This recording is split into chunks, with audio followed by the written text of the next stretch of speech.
ఎవడొద్దన్నాడు? నేను పార్టీలో ఉంటా, నా పర్సనల్ అది. Who are you to question me? ఆడపిల్లలాగుండు. నువ్వు మన చిన్నప్పటి నుంచి కలిసి పెరిగావు. ఆడపిల్లలాగుండు. నువ్వు హద్దు మీరితే అసలు నువ్వు, నాకు ఒక డౌట్, నువ్వు జేఏసీయా టీడీపీయా? నువ్వు టీడీపీ తరఫున ఎందుకు పలుకుతున్నావు? మా తెలుగుదేశం ఉంటా అంటున్నావు, కరెక్ట్. నువ్వు టీడీపీ సభ్యత్వం ఎప్పుడు తీసుకున్నావు?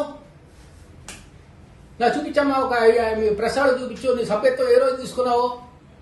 అంటే నువ్వు జేఏసీ, మరి జేఏసీలో కీలక పాత్ర పోషించావు కదా తల్లి. దాన్ని ఏమంటారు? అంటే జేఏసీ తెలుగుదేశం రెండో ఒకటా? డోలెత్తుకున్నాడు చంద్రబాబు నాయుడు డోలెత్తుకొని వెళ్ళాడు అందరి దగ్గరికి. ఇక్కడి నుంచి బయలుదేరి తిరుపతి దాకా ప్రజలు బ్రహ్మనాథం ఒంట్లో గాజులు తీశారు, కమ్మలు తీశారు. అవన్నీ ఏమైనాయి? ఎంత వచ్చినాయి డబ్బులు? ఎంత వాడారు? ఎక్కడ పోతే అక్కడ ఫ్రీ భోజనాలు పెట్టారు. మీకు ఖర్చు ఏమీ లేదు. డబ్బులు ఎంత వచ్చినాయి? నాకు చెప్పక్కర్లేదమ్మా, ప్రజలకు తెలియాలి. అమరావతి పేరున మీరు ఎంత దోసుకున్నారు, ఆ ఫండ్స్ ఎట్లా యూటిలైజేషన్ అయింది, ఎవరెవరికి ఇచ్చారు, ముందర అది బయట పెట్టామమ్మా. మీ అన్న గురించి నువ్వు మాట్లాడినా నాకు ఎవరికేం వచ్చేది లేదు. నువ్వు పార్టీ తెలుగుదేశం ఎంత లాగుదామన్నా అది చాలా చిన్నగా అది పడిపోయే బండిది, మునిగిపోయే పడవ. నువ్వేంటి మాట్లాడతావు? గౌరవం నిలబెట్టుకో. ఈ లెక్కలన్నీ చూపించు. అసలు ఇన్కమ్ ట్యాక్స్ వాళ్ళకి ఇవ్వాలి కంప్లైంట్. ఈ డబ్బులు ఏం చేశారో వెళ్ళి పర్సనల్ అకౌంట్ స్టేట్మెంట్ పెట్టమను, బ్యాంక్ స్టేట్మెంట్ పెట్టమను, జేఏసీ బ్యాంక్ స్టేట్మెంట్ ఎంతో చిన్న మొత్తం పెట్టమను.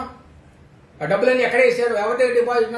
నిజంగా కనుక వాళ్ళ బుక్స్ ఆఫ్ అకౌంట్స్ లో ఫలానా వ్యక్తి ఇంత ఇచ్చారని రాయలేదంటే అది చట్ట ప్రకారం నేరం. అది తెలియదే వాళ్ళకి. ఏం చేయదులే, మా చంద్రబాబు నాయుడు చూసుకుంటాడండి. ఏం చూసుకుంటాడు? ఆయనకే దిక్కులేదు. ఇది ఒక ఉదాహరణ అండి, ఎగ్జాంపుల్. ఈ తెలుగుదేశం పార్టీ ఇట్లా కుటుంబ సభ్యుల మధ్యలో చిచ్చు పెట్టడం, ఇది వాళ్ళకి ప్రతి ఒక్క కుటుంబంలో ఇచ్చేయటం. ఆ అమ్మాయి ఎక్కడో మ్యారేజ్ చేసుకుందంట, ఎక్కడో ఉంటుంది. ఆ అమ్మాయి బయటకు వచ్చి ఆ అమ్మాయితో మాట్లాడించారు. ఏమైంది? నేను ఒక ఒంటరివాణ్ణని చెప్తున్నా. నేను తెలుగుదేశం పార్టీలో ఉన్నా లేదా ఆమెకెందుకు అంత ఇంట్రెస్ట్? ఎందుకు? జనం పిచ్చోళ్ళు కాదు. నువ్వు చెప్పే ప్రతి మాట ప్రతి ఒక్కరు అబ్జర్వ్ చేస్తున్నా. గుర్తుపెట్టుకో, ఒళ్ళు దగ్గర పెట్టుకున్నావు. ఇప్పుడు అనవసరంగా చెప్తే నేను చాలా విషయాలు మాట్లాడాల్సి వస్తుంది. దానికి నువ్వు సమాధానం చెప్పలేవు. నువ్వు మా సిస్టర్, మేము అంత కలిసి పెరిగాం, అంత గౌరవంగా ఉన్నాం. మనం కుటుంబం బదారపడకూడదు. గుర్తుపెట్టుకో. బదారపడితే ఎవరికి నష్టం? జనం హిహే నవ్వుతారు. ఏమొస్తుంది చెప్పు? నాకేమైనా వస్తుందా, నీకేమైనా వస్తుందా? అట్లనే నీ నోరుందని లోకేష్ చెప్పాడు, నీ ఎటపడతాను వాగుతావా? నీ వయసు ఎంత, నా వయసు ఎంత? నాకు సంపాదించావా? నేను పార్టీ మారితే నీకేంటికో మా ప్రాబ్లం? నేను పార్టీ మారితే నాకు ఇష్టమని చేసుకుంటా. That is my personal. నేను నిన్న క్లియర్గా చెప్పాను, ఒంటరి వాడన్నా. మా నాన్నవాళ్ళకి ఇష్టం ఉందా, మా బాబాయిలకి ఇష్టం ఉందా అని వాళ్ళు చెప్పే చేరా. నేను వాళ్ళకి మేము ఇష్టం లేదంటే ఇట్టాకుంటాం, మేము తిరగలేమన్నారు.